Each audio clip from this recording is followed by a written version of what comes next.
waan hiriyaan qabeetee adduma alimee akka kaasiteeti. Hiriyaan miidhaas ni qaba bu'aas ni qaba. Yoo ni fi waan isaa qofarra dhaabbatee si dhiyaate miidhaan isaatu turre guddata jechuudha. Za'aa ati rakkatteetti yoo si cinaa dhaabbatee gammachuu fi gadda kan keessa cinaa dhaabbatee namni namaan tola namni hiriyyaan tola. Za'aa ati hiriyyaa feesistutti hiriyyaan kee yoo si cinaa dhaabbate siif bu'aa guddoo namni namaan malee hin tolu.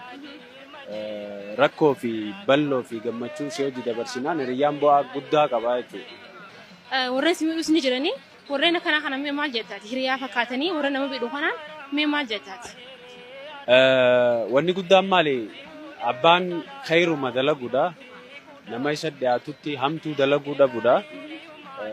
Saahiba kan kee kasi amanee iccitii garaa isaatiif hunda si baafate gaafa miite Rabbi birattis nama birattis bakka dhabda. Guyyaa takka sirraas ni ga'a jechuudha.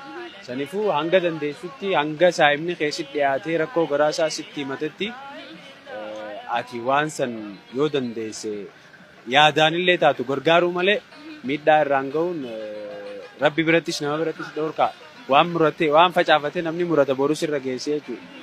Sanifuu miidhaan akkanaa yoo hafee bareeda saahibummaa keessatti rakkoo fi balloo yoo wajji qooddate bareeda jeetiin amanan.